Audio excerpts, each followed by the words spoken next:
Salve galera, beleza? Temos aqui esse corte do Sport Center da ESPN Brasil com as últimas informações da seleção brasileira que se prepara para pegar a Croácia na terça-feira às 9 horas da noite. Então, sejam todos bem-vindos, comentem, palpite aqui o que você acha que pode acontecer no jogo, deixe aqui o seu comentário, que é muito importante. Valeu, galera. Deixa o like, hype o vídeo. Aqui neste canal você pode hypar o vídeo para ajudar o nosso vídeo a ter mais alcance. Muito obrigado a todos. As imagens são da ESPN Brasil.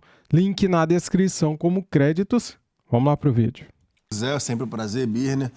Nem se fala, sempre um prazer estar aqui ao lado de vocês. Boa noite ao Fã de Esporte. Vamos falar muito aí, né, de data FIFA. Tem Brasileirão ainda no meio também, né? Muita coisa pra gente falar, seleção brasileira, as mudanças do Ancelotti, enfim. Vamos embora. Tudo bem, Birner? Boa noite. Passou bem o final de semana? Tudo bem, Bruno? Passei bem o final de semana. Boa noite a você, Zé Jair, só faz as fãs do esporte. O pessoal já disse, vamos conversar os assuntos mais atuais e um pouquinho sobre essa França, sem novidade nenhuma.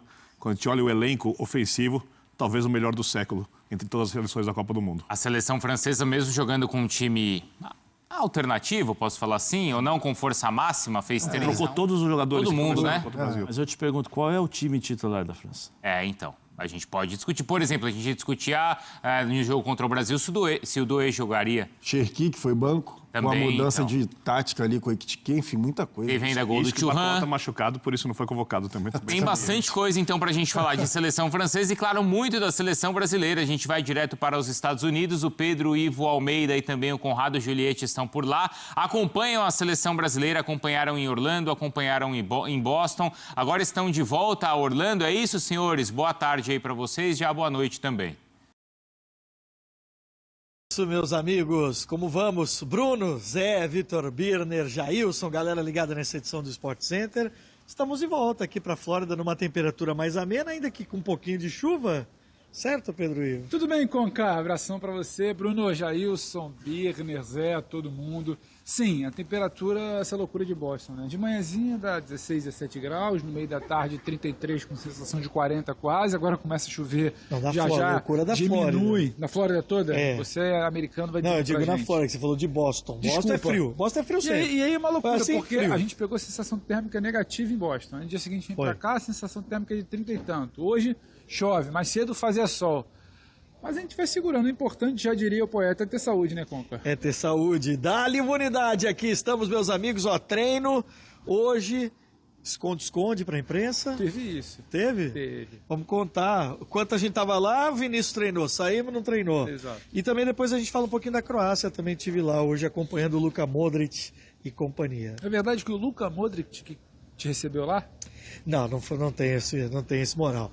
Mas o Pasalic, que joga no Orlando City, está em casa, falou também com a gente. Enfim, a Croácia num clima de muita tranquilidade e dizendo assim, pelo menos os repórteres croatas, né, que estão aqui, cara, em termos de desempenho, nas últimas Copas, a Croácia está indo muito melhor do que o Brasil.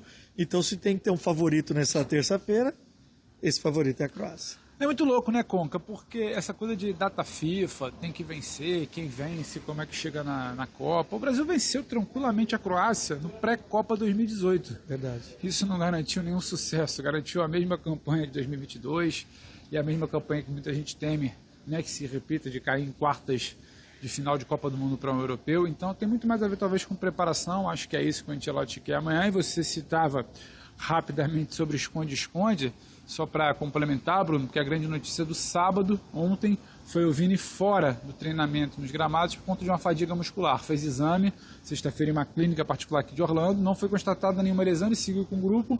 Ontem não participou do treino no gramado. Hoje, aqueles tradicionais 15 minutos abertos à imprensa, lá no complexo da ESPN, aqui em Orlando, Vini estava no gramado. De chuteira, o Conca ainda me alertou. Mas estava com uma marcha um pouco diferente. puxado, freio de mão puxado, não estava aquele Vini, né? Porque de um lado você tinha aquele treino mais intensivo, no espaço curto, sim. O Vini não estava nesse lado, ele estava no outro, sim. Que fazia até umas finalizações, mas bem leve. E aí quando a gente sai, quase ali nos momentos finais, a gente saiu, o Ancelotti ele meio que distribui coletes. E distribuiu coletes com uma formação quase muito, podemos dizer, semelhante ao que a gente vai ver provavelmente na terça-feira. Na lateral direita ele colocou o Ibañez, na dupla de zaga ele colocou o Marquinhos, voltou a treinar ontem, hoje participou da atividade entre os titulares, do lado do Marquinhos, Léo Pereira, fechando ali a linha de zaga o Douglas Santos. No meio de campo, Casimiro e Danilo. Danilo ocupou ali a vaga que foi do André. Danilo Santos. Primeiro, Danilo Santos, Danilo do Botafogo. Do Botafogo, ex-Palmeiras, exato. Entrou ali na vaga do André. Lá na frente, com o Rafinha lesionado, Luiz Henrique obviamente assumiu a ponta direita do gramado e o Vini apareceu de colete, ao lado de João Pedro e Matheus Cunha. Mas ao longo da tarde, depois que o treino se encerrou, a gente pôde obter a informação que o Vini não participou do coletivo como um todo. Então logo a imprensa saiu, o Vini minutos depois ele também saiu do gramado. Então esconde a informação que a gente traz aqui na SPN, o Vini não participou do coletivo como um todo, na vaga do Vini entrou o Martinelli. Mas aí perguntam, né, Conca, Pedro, mas o Vini vai jogar? A CBF entende que o Vini vai jogar, não por acaso ele ficou por aqui. Só que hoje teve que fazer o famigerado controle de carga. Controle de carga. Eu falei pro Conca, Bruno, que eu vou comprar uma camisa da seleção, número 10, vou colocar o nome controle de carga. Isso. Não se fala de mais nada além do controle de carga. Mas aí foi isso. O Vini deixa o gramado, ele não participa do coletivo como um todo. Agora, uma informação. O Ibañez, improvisado, podemos dizer, na direita, treinou o período inteiro por ali. O Danilo no meio, o período inteiro por ali. Não dá para afirmar que essa é a escalação de terça-feira, porque no outro jogo também o Ancelotti treinou com uma formação num dia, outra formação no outro, saiu com o Bremer como titular. Fato é que ele está observando o Ibañez na direita, em algum momento teremos o Ibañez na lateral direita no jogo, e o Marquinhos muito provavelmente de volta à zaga titular ao lado do Léo Pereira e o Danilo. Essa sim acho que vai ser a principal novidade no meio de campo para frente. Vini não treinou, mas para mim joga lá na frente com o Luiz Henrique, com o Matheus Cunha e com o João Pedro, certo, Conca? O Luiz Henrique que entrou muito bem. Aliás, Luiz Henrique e Danilo pedindo passagem, né? O Danilo Santos. Hoje a gente checou com ele, porque são dois Danilos no time. O Danilo Santos é o Danilo do Botafogo, o Danilo do Palmeiras, que vai sair jogando. Mas é isso, Bruno. Vamos aqui trocando informações, convidados, entrevistas exclusivas. Estamos à disposição de todos vocês, meus amigos. Então continuem por aí, tá? Pra gente conversando. Eu queria colocar na tela, então, essa provável escalação pro jogo de amanhã, já que vocês deram essas opções todas, mas é legal até pro fã de esportes conseguir visualizar direitinho o que pode ser o Brasil, então, pra amanhã, tá? Então a possibilidade da mudança no gol. Aí, bom, temos os Danilos ali, né? O Ibañez, então, na lateral, ou o Danilo. Danilo aí é o Danilo do Flamengo. Certo, Geus? Certo. Aí Marquinhos, Léo Pereira e Douglas Santos. O Danilo do Botafogo e o Casimiro. O Vini Júnior ou o Martinelli. O Luiz Henrique, então, pela direita. E aí o João Pedro e o Matheus Cunha. Então, se o Martinelli... o Luiz Henrique, então, entraria para a saída do Martinelli. Do Rafinha, em relação, né? ao jogo passado e além da entrada do João Pedro, né?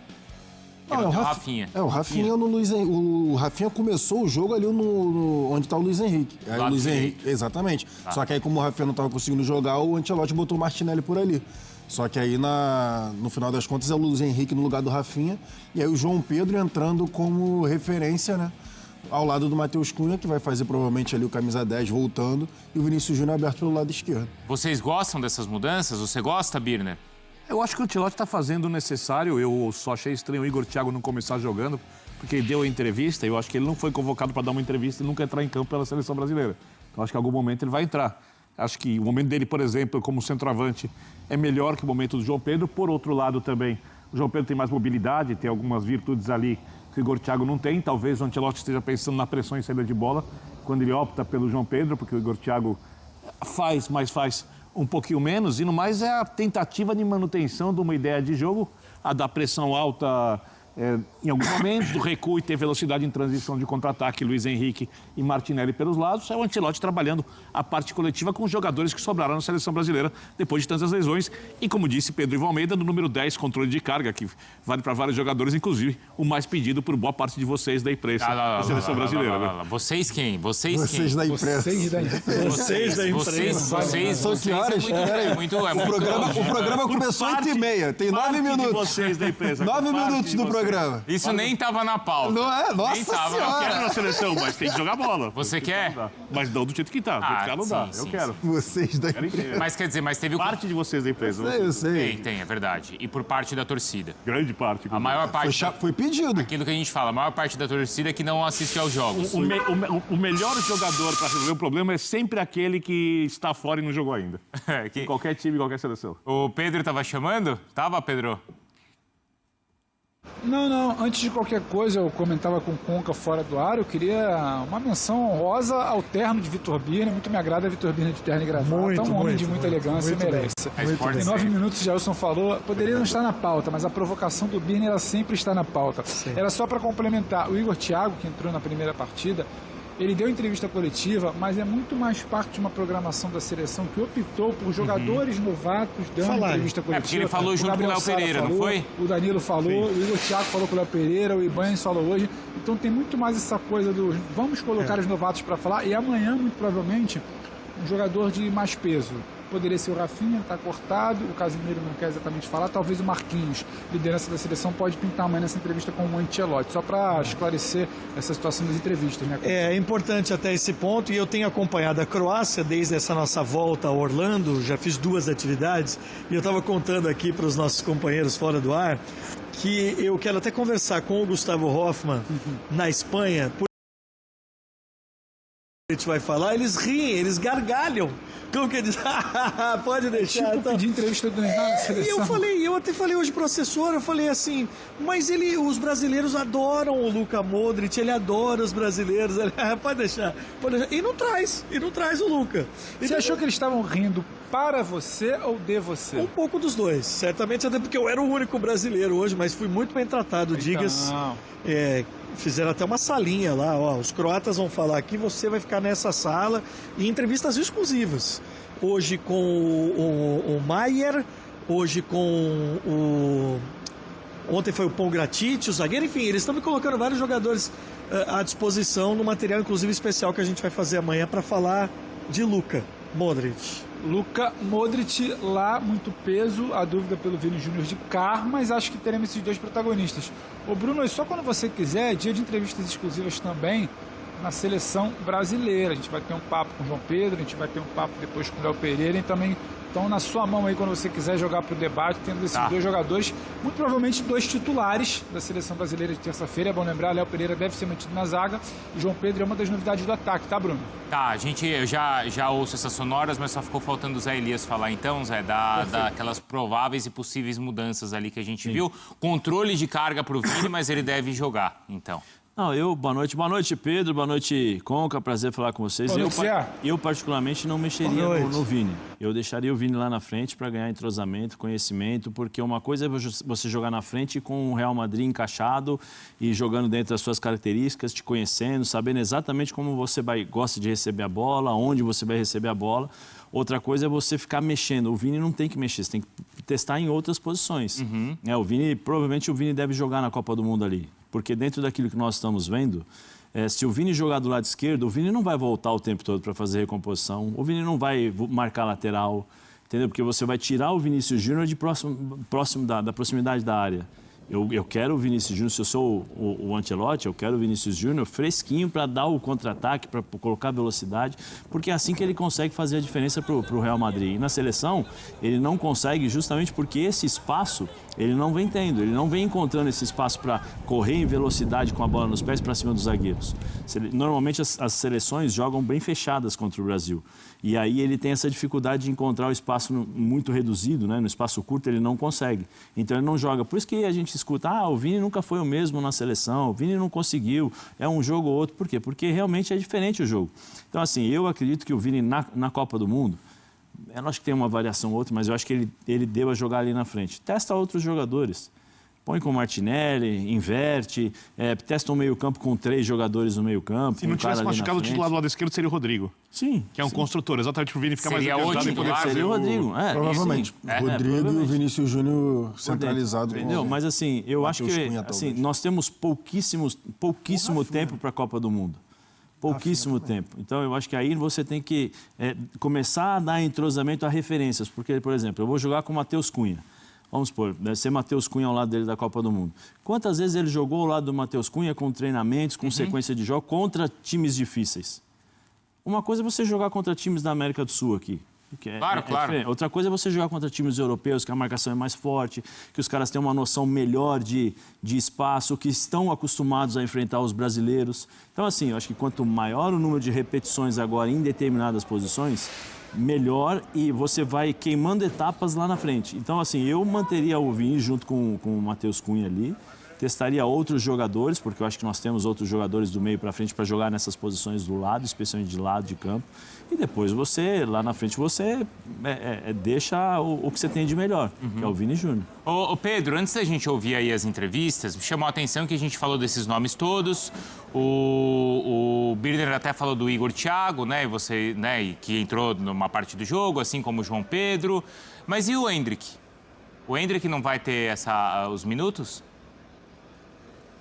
Tá por aqui, tá bem, treinando, parte do grupo, com saúde.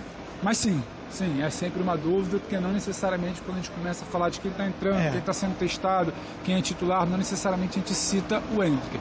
A expectativa é que neste jogo ele possa ganhar alguns minutos, né? Sim, na função ali de atacantes, mas por dentro, ele é o último da fila. Né? Parece claro. Se você imaginar João Pedro, o próprio Igor Thiago, o Matheus Cunha, né, que seria o líder dessa corrida, ele tá atrás. E para quem quer ver o Endrick vindo da beirada direita para dentro, não se assuste, ele também pode estar atrás do Ryan. Passou Rafinha por ali, passou Luiz Henrique, Martinelli inverteu o lado com o Rafinha, foi para a esquerda. O Ryan muito provavelmente ganhará minutos no jogo da terça-feira, o Endrick ainda não. Ô Bruno, mas agora rapidinho, só para jogar para vocês também, para alimentar um pouquinho o debate, a gente conversava sobre as entrevistas que a gente fez aqui hoje. 2 entrevistas, uma com o João Pedro e outra com o Léo Pereira. A gente vai colocar agora no Áreas Sonoras 2 aqui para o Fã do Esporte. O Léo Pereira ele responde se de fato ele enxerga diferente entre o futebol praticado no Brasil e o futebol praticado no exterior.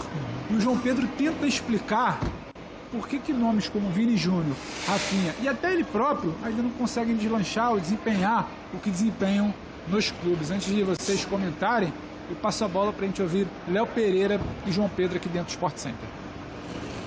Eu acho que é muito de treinamento e você tá muito concentrado mentalmente naquilo que é pedido para você fazer, mas também tem um fato que é a intensidade, seja de treinamento ou de um dos jogos. Uma das coisas que eu consegui observar dentro de campo foi o entrosamento da equipe da França. Eu acho que as jogadas muito bem encaixadas, muito bem coordenadas entre eles, uma intensidade muito alta, e eu acho que faz diferença você também ter essa coordenação entre os jogadores, esse tempo maior também que eles têm de treinamento, até com o mesmo técnico há vários anos. Eu acho que foi isso que eu senti um pouco de diferença do futebol brasileiro, em relação ao futebol brasileiro para esse jogo. Eu acho que é um pouco de entrosamento, talvez, porque a gente não... Eu jogo na Inglaterra, o Vini joga na Espanha, o Rafinha joga na Espanha também por outro time. Eu acho que a gente vem se conhecendo mais. E eu acho que a questão do Vini ser o Vini do Real Madrid, o João Pedro ser o João Pedro do Chelsea, o Rafinha ser o Rafinha do Barcelona, eu acho que daqui a pouco isso já vai começar a andar, porque a gente precisa estar treinando junto para conseguir ser os jogadores que somos no nosso clube, porque a gente passa o ano inteiro no clube. É diferente de estar na seleção. Às vezes na seleção você faz uma coisa diferente que faz no clube e por isso tem que se adaptar rápido. A gente precisa de tempo, que é normal. A seleção passa por um ciclo. Tem jogadores 2006, jogadores que são mais velhos, que têm 34, 33 anos. Então é difícil, mas a gente tem que se adaptar o mais rápido possível para entregar o melhor dentro de campo. Dito isso, temos aqui de novo, né, para a gente analisar a provável escalação da seleção brasileira que pega a Croácia na terça-feira às 9 da noite, tá? Bem, galera, esse time aqui pode ser modificado, né? Ainda tem algumas peças no banco que podem pintar como surpresa, mas como o treino está sendo um pouco aberto, né, cara? A gente viu aqui imagens dos treinos, né? Eu acho meio difícil ter algum outro nome fora os que estão na tela, né? Por exemplo, aqui na provável escalação com as apurações da ESPN Brasil, tem Bento ou Ederson, Ibañez ou Danilo, Marquinhos, Léo Pereira, Douglas Santos, Casemiro, Danilo ou Andrei, Luiz Henrique, Vini Júnior ou Gabriel Martinelli, João Pedro e Matheus Cunha no caso, né? Cara, tem muitos jogadores ainda no banco, né? Ninguém fala do Endrick, né? O Endrick tá lá, certo? E é um atacante camisa 9, um cara que, nas vezes que ele jogou pela seleção brasileira, ele resolveu, ele foi muito bem, né, cara? Com o Dorival Júnior, inclusive, né? Então, assim, cara, eu acho que merece chance, né? Eu acho que merece uma oportunidade no ataque da seleção brasileira. O que vocês acham? Comente aqui sobre o Endrick, tá? Bem, o Danilo ou Ibanes, eu acho que ele vai de Danilo, tá? Eu acho que ele quer testar o Danilo, quer ver o Danilo jogando pela seleção brasileira, o Ancelotti, tá? A dupla será Marquinhos e Léo Pereira, acho eu, a dupla de zaga. Douglas Santos, né, na lateral esquerda. Casimiro tem vaga cativada garantida. E o Danilo, né? Danilo Santos, do Botafogo, né? Ou Andrei. Tá aí, galera. Vini Júnior, titular. Martinelli vai perder a vaga aí. Luiz Henrique ganhando a vaga do Rafinha, que saiu lesionado, né? Tá fora. E ele vai ficar de 4 a 5 semanas sem jogar, né? O Rafinha, que teve uma lesão no bíceps femoral da coxa direita. E é isso, valeu? Tamo juntos, deixa o like, se inscreva no canal e ative o sininho. Fui!